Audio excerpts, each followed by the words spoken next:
बहुत से इंडियंस जो विदेश में रहते हैं या जिन्होंने किसी दूसरे देश की सिटीजनशिप ले ली है, वो अपनी इंडियन पहचान और रूट्स को कनेक्ट रखने के लिए ओसीआई कार्ड रखते हैं।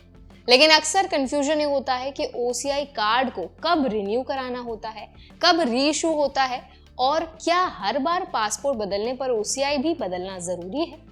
तो इस वीडियो में हम आसान सी लैंग्वेज में समझेंगे कि आखिर ओसीआई कार्ड होता क्या है, किन लोगों को री इशू कराना पड़ता है, क्या नया रूल चेंज हुआ है और अगर आपको रिन्यू कराना है तो उसका क्या प्रोसेस है। साथ ही हम ये भी समझेंगे कि किन लोगों को सिर्फ पासपोर्ट डिटेल्स अपडेट करनी है और किन्हें नया ओसीआई कार्ड बनवाना होगा।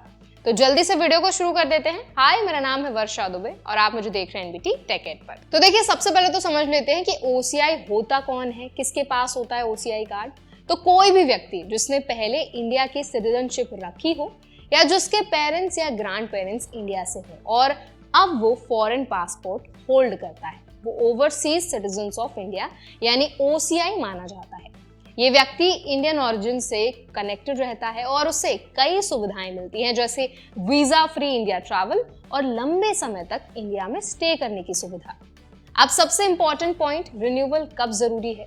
पहले रूल ये था कि जब भी आपका पासपोर्ट बदलता है आपको ओसीआई कार्ड भी रीइशू कराना पड़ता था, लेकिन अब ये रूल बदल चुका है।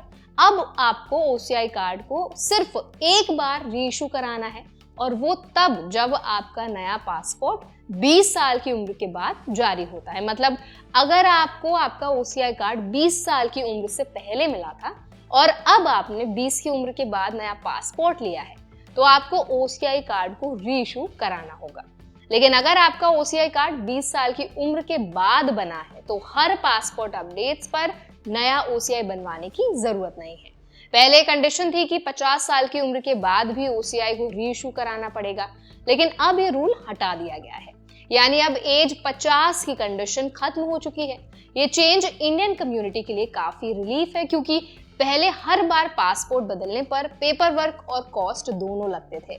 अब दूसरे केसेस समझते हैं जहां ओसीआई कार्ड का रीइशू जरूरी है।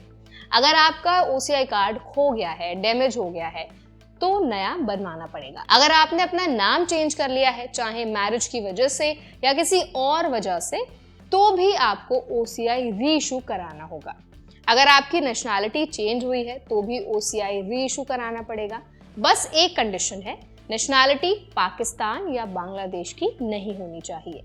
इसके अलावा अगर ओसीआई कार्ड में कोई जानकारी गलत छुपी है या किसी डिटेल में करेक्शन चाहिए तो भी आप रीइशू कराते हैं। एक और इम्पॉर्टेंट सवाल ये है कि क्या हर बार नया पासपोर्ट मिलने पर ओसीआई भी रीइशू कराना पड़ेगा। अगर आपकी उम्र 21 से 50 साल के बीच है तो आपको हर नए पासपोर्ट के साथ ओसीआई रीइशू कराने की जरूरत नहीं है। बस आपको अपने पासपोर्ट जानकारी ऑनलाइन अपडेट करनी होती है और ये प्रोसेस फ्री है। इसे ग्रेटिस सर्विस कहा जाता है।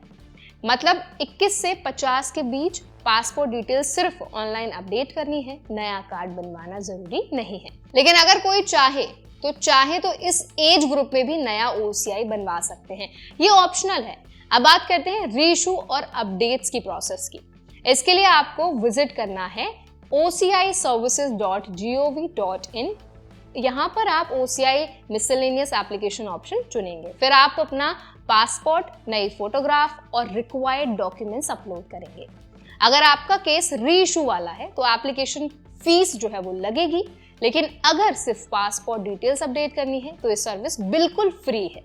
इंडियन स्टूडेंट्स, एनआरआईज और foreign citizens of India origin को ये ध्यान रखना चाहिए कि कहीं भी ट्रैवल या इमिग्रेशन चेक के समय डॉक्यूमेंट मिसमैच ना हो। अगर आपका पासपोर्ट बदल चुका है लेकिन आपने ओसीआई अपडेट नहीं किया तो एंट्री पॉइंट्स पर कंफ्यूजन या डिले हो सकता है। इसीलिए पासपोर्ट चेंज होते ही ऑनलाइन जानकारी अपडेट कर देना सबसे सेफ और आसान तरीका है। अब बात करते हैं किन बातों का ध्यान रखना चाहिए। अगर आप 20 की उम्र से पहले ओसीआई होल्डर थे, याद रखिए 20 के बाद नया पासपोर्ट आने पर रीइशू कंपलसरी है। अगर आप 21 से 50 की उम्र में हैं, सिर्फ पासपोर्ट डिटेल्स ऑनलाइन अपडेट करें, नया ओसीआई बनवाना ऑप्शनल है। अगर आपका ओसीआई 50 की उम्र के बाद इशू हुआ है, अब आपको आगे कभी भी रीइशू की जरूरत नहीं है। अगर आपका कार्ड जो है वो खो गया है, डैमेज हो गया है, गलत प्रिंटेड है, तभी नया रीइशू कराना होगा। इस पूरे प्रोसेस का सबसे बड़ा फायदा यह है कि पहले की तरह बार बार पेपर वर्क, फॉर्म्स और फीस वाले सिचुएशन से अब आप बच सकते हैं। भारत सरकार का उद्देश्य था कि ब्यूरोक्रेटिक बर्डन कम हो और ओसीआई होल्डर्स को कन्वीनियंस मिले। इसीलिए अगर आप इंडियन ओरिजिन हैं और इंडिया आते जाते रहते हैं, ये जानकारी आपके लिए बहुत हेल्पफुल है। छोटे अपडेट्स टाइमली कर दिए जाएं तो फ्यूचर ट्रैवल में कोई भी कॉम्प्लिकेशन नहीं आता है। तो आई होप ये वीडियो आपके लिए हेल्पफुल रहा होगा। इस वीडियो से आपको अच्छे से समझ आ गया होगा कि आपको कब ओसीआई कार्ड रिन्यू कराना है, प्रोसेस क्या है, क्या क्या स्टेप्स है जिनका आपको ध्यान रखना है। और अगर ये वीडियो आपको अच्छा लगा हो तो वीडियो को लाइक करें, शेयर करें। ऐसे और भी अपडेट्स के लिए, वीडियोस के लिए, इन्फॉर्मेशन के लिए हमारे चैनल एनबीटी टेक एड को भी जरूर सब्सक्राइब करें।